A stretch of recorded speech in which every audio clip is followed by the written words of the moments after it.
Welcome to the Living to 100 Club podcast. Here's our host, Dr. Joseph Casciani. Welcome to all of our listeners tuning in today. This is Joe Casciani, your host for this program. And this is the podcast from the Living to 100 Club. Thank you for joining us and for being a member of our community. Here at the club, I've been promoting the notion of living to 100 and doing all we can mentally and physically to live longer and healthier. But I also like to emphasize that living to 100 is a mindset more than anything, a metaphor for pushing ahead. We can say that living to 100 is a great destination or goal, but also if living to 100 is not in the cards, we can always stay positive while trying. This is the important part, keeping the mindset that we want to live a positive life, regardless of what the circumstances are. Today, we'll be talking about what it takes to stay at our peak mentally and the newest technology that helps with this. Our guest is Martin Pazzani. Martin is the author of Secrets of Aging Well, Get Outside, the founder of brain fitness and longevity company Activate Brain and Body, a TED speaker, and a mountaineer who has hiked and climbed 100 million uphill steps across 7 continents over 50 years. That's a lot of hiking. His background is in mega company marketing and strategy, Madison Avenue advertising agencies, a CEO in the music business, and has many years in the fitness business. Martin is now a serial entrepreneur focused on longevity, brain health, and anti-aging techniques. And he's on a mission to reinvent the fitness business as upstream preventive healthcare, and in so doing, radically change the trajectory of aging. Martin, welcome to our program. Thanks, Joe. It's a pleasure to be with you, and looking forward to this. Great, yeah, me too. I always like to begin by asking our guests to tell us briefly about the journey that took you to where you are today. Yeah, a few events got me here, intersecting events. The first trigger, something I mentioned in my book, was I had a chance encounter with a trail runner on a high mountain who was 75 years old. At the time, I was about 32, and I thought I was super fit, and I crossed paths with this 75-year-old guy running uphill way faster than I could. And it floored me. And we crossed paths on the trail, and I said to him, how are you doing this? And he said, well, I live about 2 miles from the trailhead, and I've been doing this 2 or 3 times a week since I was your age, Sonny. And I said, oh man. And he just blew past me, and it stayed with me till forever. And it got me thinking, well, great, I could be doing what I love at an advanced age, but how is it that he could be doing that? And I started to think about the concept of hiking and climbing being the fountain of youth. And what did that do to your physiology? And how did you change? What did that make possible? So that was rattling around in my brain. I wound up in the fitness business in 2003 as chief marketing officer of the world's largest fitness company, Bally, and obviously interested in the same subject of how to keep people fit longer. And while that was the wrong form at the time, it was the wrong kind of company to execute fitness for an older population. It was very clear that the aging population, the baby boomer population bubble, was going to pass age 50, and they're going to have needs and wants, and they're not going to age the way our parents did or their parents did. And so there will be a market niche for keeping people fit after 50. I knew that was the case, and very few people jumped on it, but we're jumping on it wholeheartedly right now. And that led to my current venture, Activate, which is focused completely on people above age 45, emphasis probably about age 60, people who are still too young to give up and retire and want to stay active and fit, probably work, and how to stay sharp and fit and vital. And I'm right in the middle of that. I just turned 65, and I feel that my best years are ahead of me. I feel I'm not slowing down at all. I feel sharp as can be. And fortunately, because I've been hiking so long, I have my health, and I'm fit. And I think the science is supporting how that came to be. And that's the key thing, is it's not a miracle of genetics. It's a miracle of behavior and choices and things you can do to make sure you age well and stay active and sharp. Right. We're showing that the genetics are not so influential as we used to think, right? Right. Maybe 25 to 30% of our longevity rather than what we thought was, already in the cards for us, that we're not going to live that long because our parents didn't live that long. And I think that's why our parents' generation didn't take care of themselves. They felt that decline was inevitable and on a path that meant, I got to retire when I'm 65 because I'll be dead when I'm 70. And as it turns out, that's just not the way it needs to be. It doesn't have to be that way. Never did, actually. And it's kind of sad at how many people kind of gave up in their early 60s and just gave into aging. Yeah, that's so true. That we know now that decline is not inevitable. Now, you've spent a lot of years in the fitness industry, I know, and we'll hear more about your new company, Activate. But what's happened with the fitness industry? And when you and I were talking on the phone, you had said that the fitness industry didn't really address the 50 plus age group. And what's that all about? It was really surprising to me when I became part of the fitness industry and got to look behind the curtain. First of all, the data showed quite clearly 15, 20 years ago that only 10% of the population above age 50 belonged to a fitness club. So right there you see, that's interesting because it's more like 30 or 40% under age 50. So what is it that happened? Why is that so? That's number one. Number two, I think there was just a belief that you did need to slow down. There was no point in working out. There was that the inevitability of going down the decline of aging. So what's the point of wasting my time in a fitness club? Well, actually, that is the point. You can reverse it, right? And then the other thing was, I think there was this cultural expectation. People had lifespan numbers in their heads and said, I should start to slow down and enjoy my senior years because, I should do less and go to the beach or play golf and slow down. And that's just, it's the wrong attitude, I think. And net, I think some people in the fitness business didn't think the 50 plus audience was profitable. Well, I've got data that shows it's exactly the opposite. The 50 plus audience is now 50% of the population, and they control 2/3 of the financial resources. So focusing on 50 plus is the smart move. And it baffles me that here I am now, 20 years after I saw this trend, and very few companies have figured it out. Yeah. They're giving the 50 plus market lip service because they know it's big, but no one has focused on it and understood the unique needs and the unique environment and the unique workouts that are possible and what's going to motivate people to stay engaged. I think we've kind of figured it out. Yeah, so, that's the longevity economy, right? That's what exactly we're talking about. Yeah. 2/3 of the disposable resources, yet only 50% of the population. And, as you know full well, the baby boomer population has influenced and changed and morphed every category they've moved through. And now they're looking at, how am I going to spend the rest of my years? And thinking, well, number one, I'm not going to spend it watching Netflix or playing golf or doing something inactive. So how do I stay active? And by the way, the other thing that's rattling around in people's heads is, how do I afford healthcare? How do I afford my lifestyle if my health turns south? Because as you know, that's the number one reason for financial stress as you age is healthcare expenses. So wouldn't it be great if I can stave that off by staying fit? And as it turns out, you've heard this before, fitness is medicine. And being fit as you age is the best way to keep your healthcare expenses down, in addition to, staying active and vital and sharp. And if you don't want to retire, you don't have to.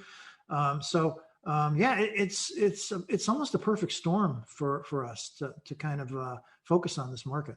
Yeah, that's so important to understand. You had recommended this book, Spark, by Dr. John Rady. I picked it up and I started reading. It's fascinating what we've discovered about fitness and how it relates to academic performance. I mean, I haven't gotten very far in the book, but it's great.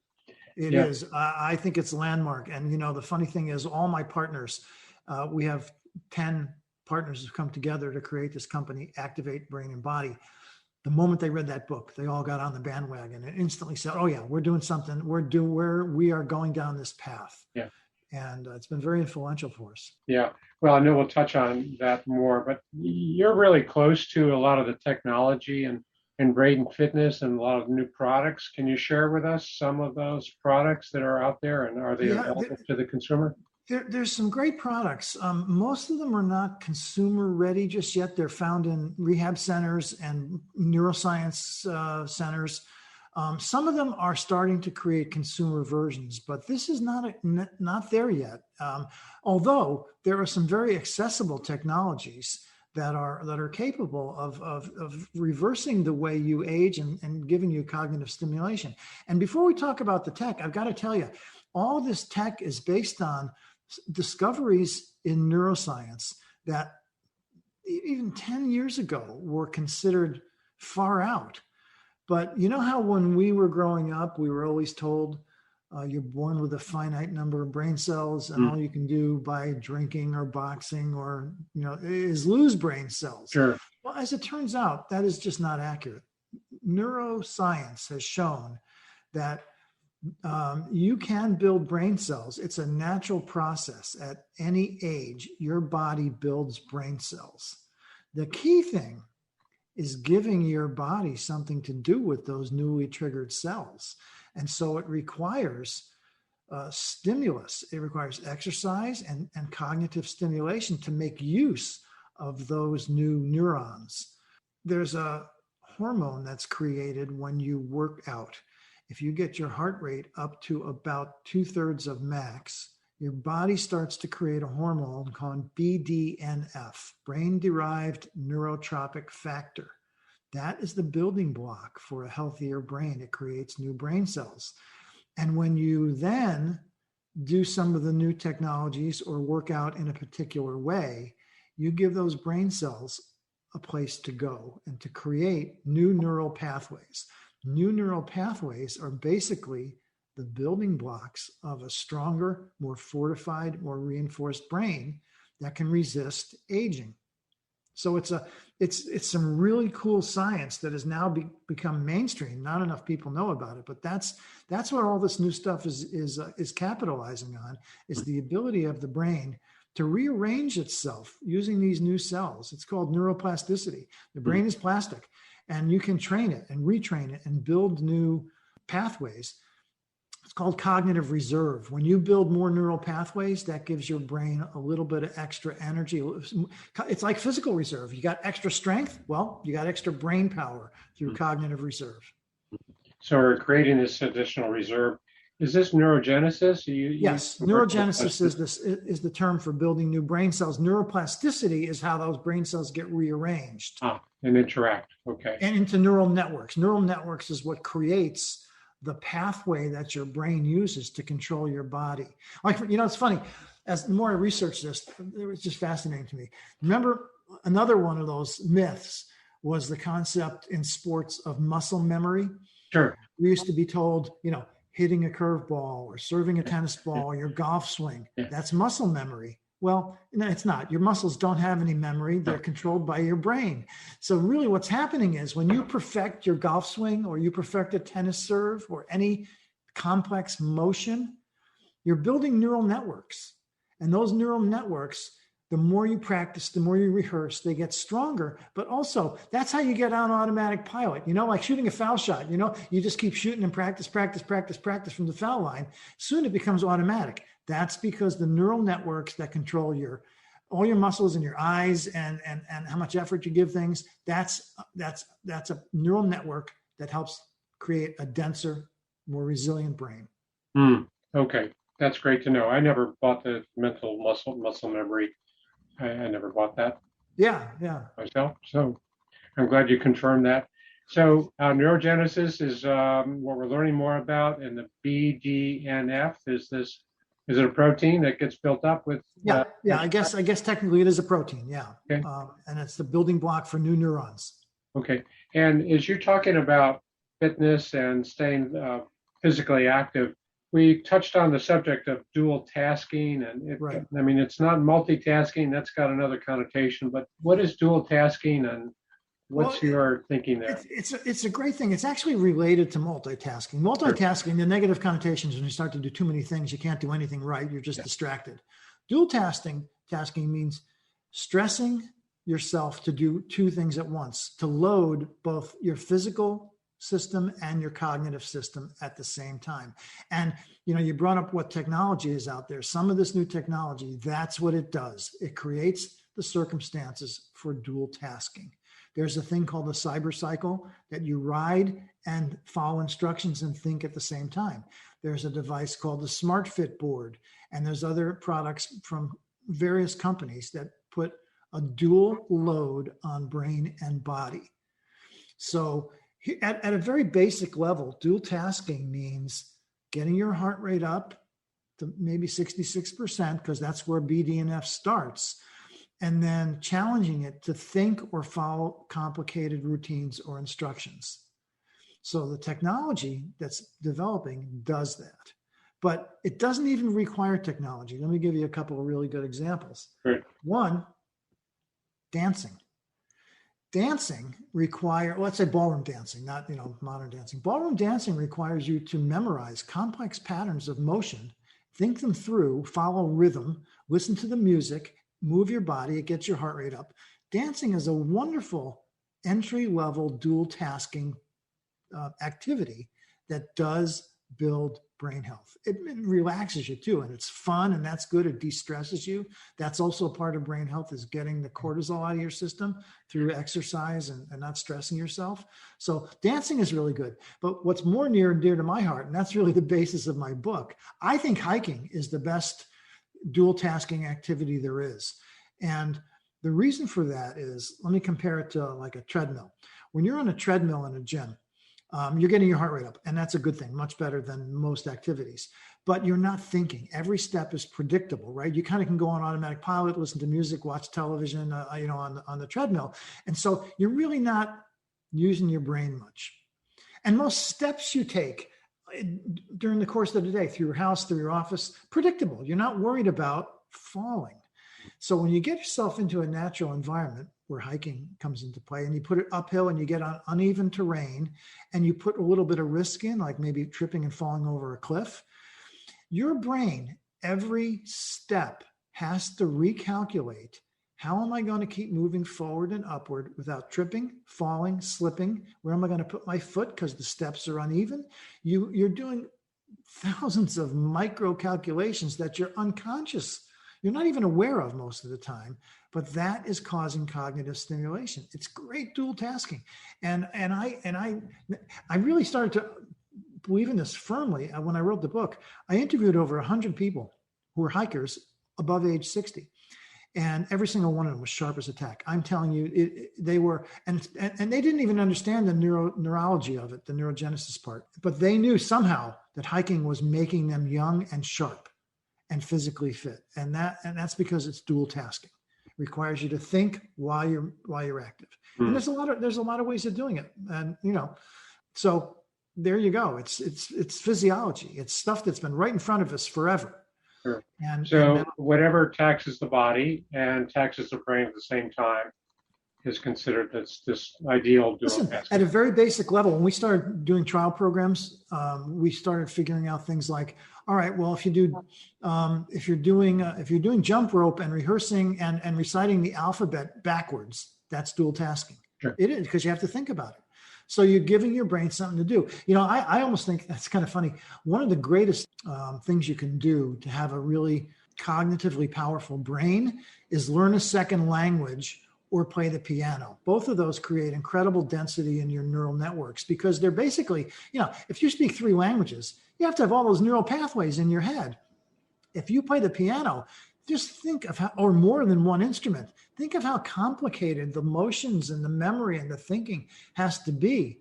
So to me, if we could invent a way to be on a treadmill and learn to play the piano at the same time. That would be like the ultimate, I think, so, or play the piano. That'd be really an art to be able to do that. But we should do that. I want to develop a piano workout. Yeah, play the piano while you're on your exercise.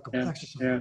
Well, I did buy myself a set of drums a few months ago, and I'm teaching myself how to play the drums. Awesome. For the same reason, not so much the dual tasking, but just that new language, the emphasis is on learning, Joe. That's the thing, is learning it does that. I mean, I personally, when we first went down this path, and I still have this vision, I think our facilities will have the ability to teach people to maybe do piano lessons, dancing lessons, foreign language lessons, because learning is the key to keeping a sharp brain. Dual tasking is great, but putting it to good use by learning new things at above age 50, 60, and 70, incredibly important.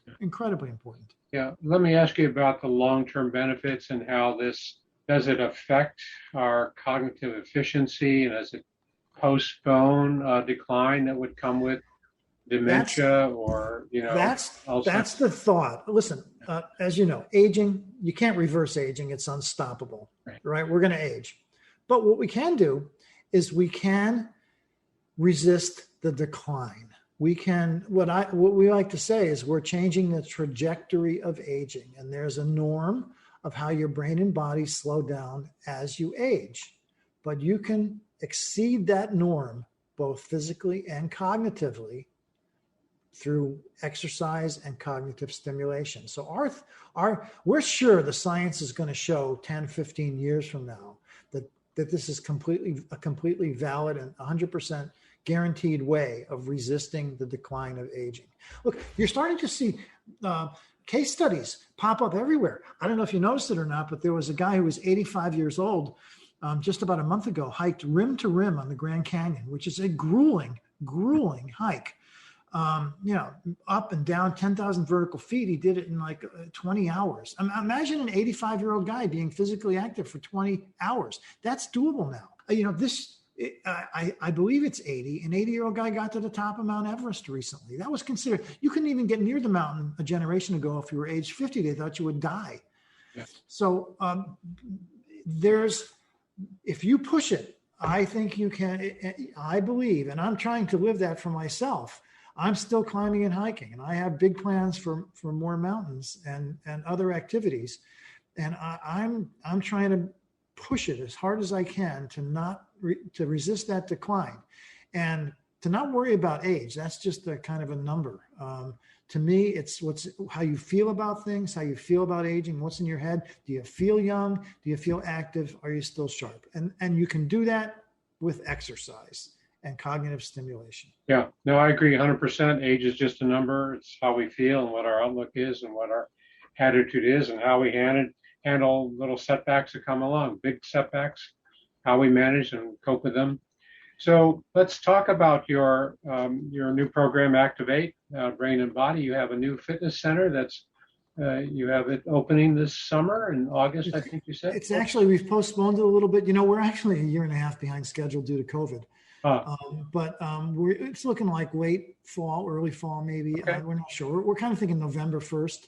But, a lot of things have to come together to make that happen, like getting the contractors to actually do the work. I mean, they post-COVID, it's all this activity coming together and, that kind of stuff. So anyway, let's say November 1st, Cincinnati, we think we've developed a formula that has unique workouts in a unique space, guided by very unique coaches. And we think we've created let's call it an oasis that will be a haven for people above age 45. And I think our probably core target will be someone about 58, husband and wife, still working, want to stay sharp, have no plans to slow down. I think that's our core target. We kind of think women will be more important because you probably know this. Women make most of the healthcare decisions in a household, and women are the ones who are going to kick their inactive 58-year-old husband in the butt to stay active, because the last thing they want to do is be taking care of them when they're 70 and sick.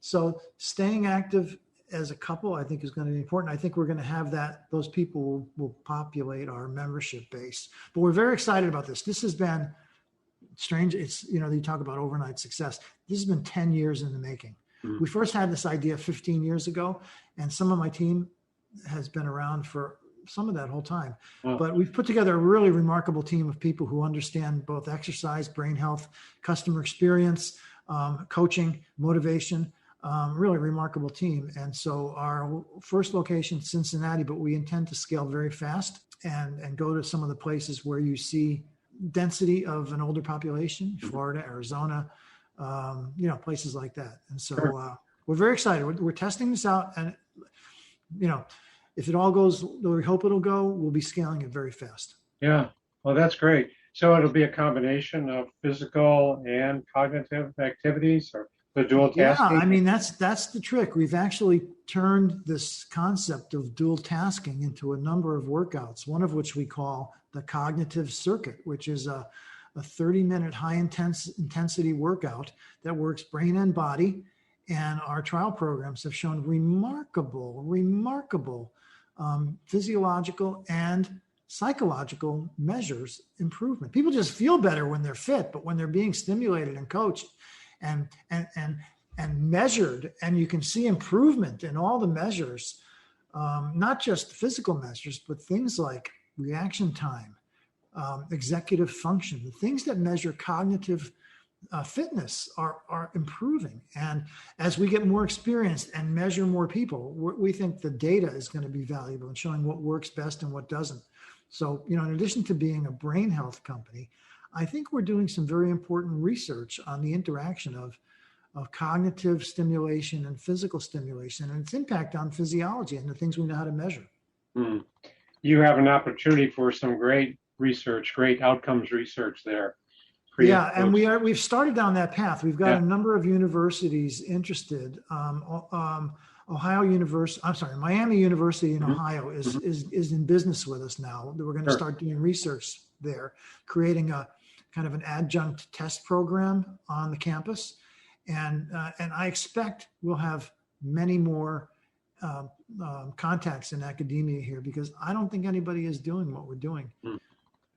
Yeah. Well, congratulations. Thank you. It's premature for congratulations. Congratulate us when it's successful. Well, opening it is hard enough. It's got to work. The tenacity and the perseverance is what gets you the gold stars, right? You know that. Yep. Yeah. That's super. So I know you're a very active outdoors person, walking, hiking, mountain climbing. I always like to ask, what have you learned about the human spirit from all of these outdoor activities? Well, actually, that is in my book, and it's kind of the core of my second book, which, as you know, is about entrepreneurship in the mountains. Yes.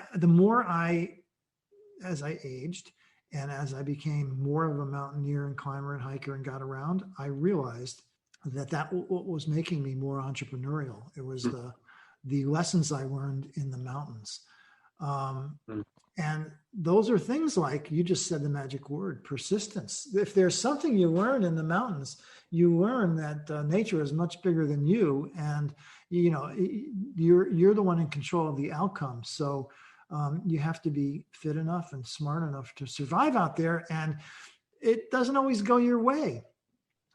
Weather can be bad, something can be beyond your limits. And if you're goal-oriented, and that's really what this is about as well, you set goals, you try to accomplish them, you don't always get them, but you keep that goal out there. And if you fail the first time, you try again. You get fitter. You take a different route. You take a different approach. So learning about, like we call it self-efficacy, it's basically the confidence you get from these activities, I think empowers you in your whole life. And that's not new news. Climbers and hikers and adventurers have known that for 100 years. You bring back to your daily life what you learn in the wilderness and in the mountains. And that's been, you can't explain that to someone. That's the kind of thing they have to learn for themselves. And I learned it very powerfully between, my mid-20s and my late 40s. That's when it really started to gel with me, how important that was. And so you learn about getting outside of your comfort zone is where all the growth occurs. You learn about the power of, there's this funny little adage in climbing world called the false summit. The false summit is when, people are minute compared to the size of mountains. And often on a mountain, you will be going uphill. thinking you're going to the top, but you get to the crest of something and you realize, oh, that was just hiding the actual top. And sometimes there's a series of false summits. Well, so you have to, it can be incredibly demoralizing to think you're coming to the top and then all of a sudden realize you have another 1,000 vertical feet to go. And maybe it's harder than you thought it was going to be and further. Well, is that not a perfect analogy for day-to-day life, right? I mean, how many times do you think you got something nailed in your job or home, and then you discover, oh, that wasn't it at all. I got to double down and do twice as much work. The false summit is just this incredible analogy to life. And you start to realize if you can overcome it in the physical world, you can certainly overcome it in your job or in your home life. And so these are great lessons. These lessons go on and on and on. Sure. They're great. Well, those are some very good ones right there. I love the notion of that confidence building and self-efficacy, because that's what it takes to maintain that momentum, in my opinion. Absolutely. You get over those little hurdles or those big hurdles, and it builds that confidence and it builds that desire. Yes, I can handle this. I've handled them in the past and I can do it again.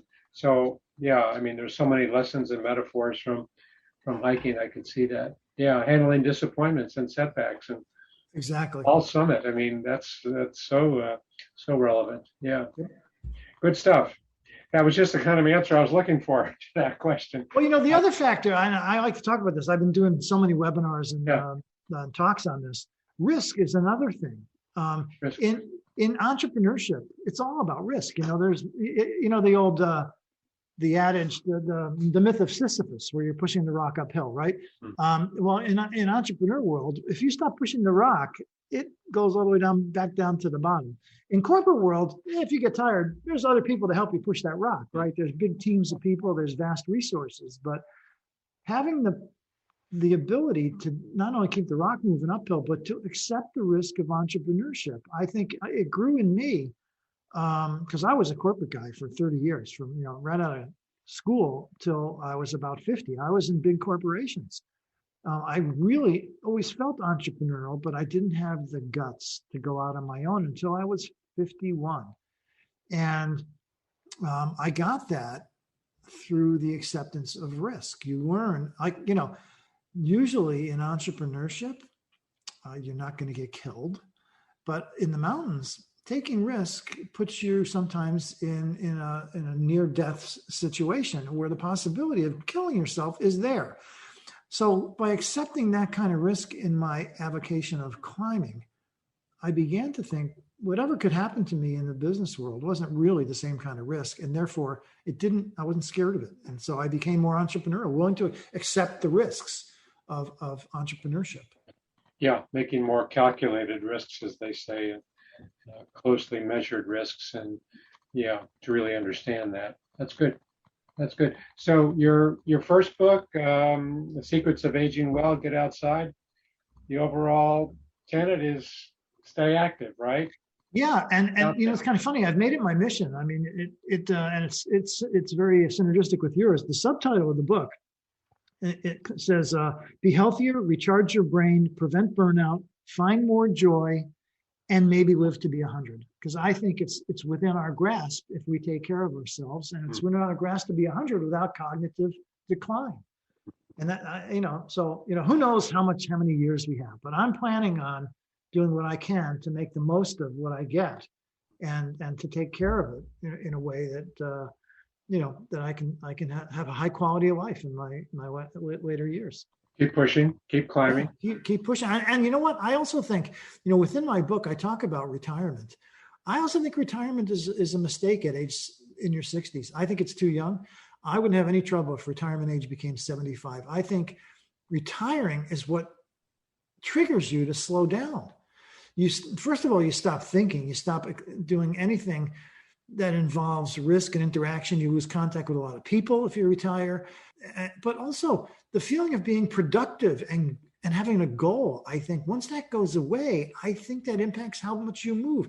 I mean, I get it. If you've had a very tough career, but my father was a fireman. He wanted to retire, and he retired early because his body was, breaking down.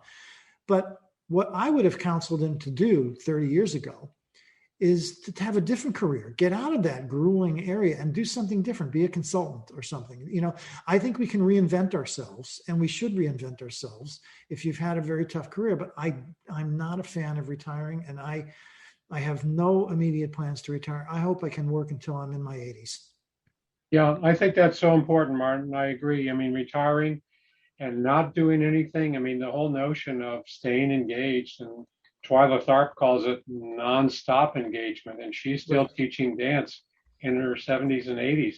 So it's nonstop engagement. And it might mean taking a different turn, maybe learning a new career, maybe volunteering in something that's different from what we ever did. But you're so right. It's not so smart to just kind of slow down and say what will be will be. We have to be out there and connect with the world. I think that's right. So great conversation. Tell me, what would you hope our listeners take away from our conversation today? I have a very simple wish, and that is to have people to understand that you actually can take charge of the way you age. It's not an inevitable process to go down that decline. If you stay active, you can resist the declines of aging. That's number one. Number two, it's never too late to get started. If you're in your 70s or your 80s and you haven't been getting fit, you can still do it. My advice would be start walking. If you walk 20, 30 minutes a day, get your heart rate up, that will be the catalyst to get you feeling like you can do more. It doesn't matter how old you are. There's all kinds of studies that show people in their late 80s and 90s, the moment they start a physical program, they increase their longevity. And so I would say it's never too late. Great advice. So important. Yeah, thanks for that. So it looks like we're out of time, but before we wrap up, I just want to remind our listeners about a few items. I'm pleased to announce a new co-sponsor for our podcast with a program called A Mighty Good Time. Are you looking for ways to engage and stay active? Check out amightygoodtime.com. A Mighty Good Time is a one-stop shop for events and activities for those 15 over. Free to search and free to post, amightygoodtime.com. Also, be sure to visit our website and see the option to work with Dr. Joe, that's me, for one-on-one conversations about managing setbacks, overcoming a negative outlook, and getting back to feeling engaged and motivated again.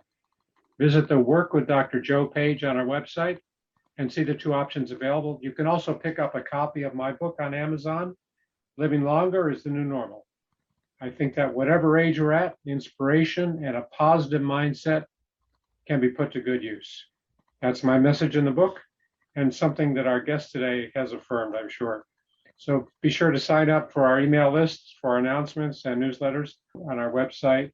And while you're there, download a free copy of Mind Tips for Living Longer. It's loaded with practical and useful strategies for successful aging and staying positive. livingto100.club. So Martin, thanks so much for being a guest on our show today. For those who might want to contact you, how can they do that? Well, I'm easy to find on Google. I have an unusual last name, and it's just Google my last name, you'll find me. But my websites that are relevant are activatebrainandbody.com. That's our company. We're going to be doing a newsletter very soon with all kinds of tips, so you don't have to live in Cincinnati to engage with the company. And then my book is getoutside.online. And that's where my email address and contact information is all over my website. So I'm easy to reach, and I'm pretty active on social media, so you can find me pretty easily. Great. Well, thanks so much for this time and for inspiration. It's always great to hear this kind of uplifting conversation. So thanks, Martin. Thanks to everyone for listening to our episode. Hope to see you next time. Thanks, Joe.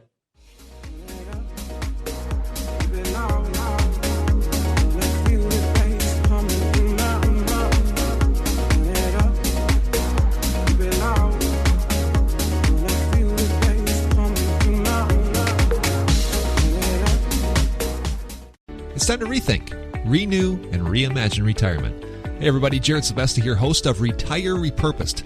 Now this podcast is about the non-financial parts of retirement, which many times can be even more challenging than the financial. We believe retirement is not the end, rather the beginning of what could be the most impactful, purposeful, and fulfilling season of a person's life. So don't retire, become repurposed. To listen now, search Retire Repurposed on your favorite podcast platform, Senior Resource, or Life Audio.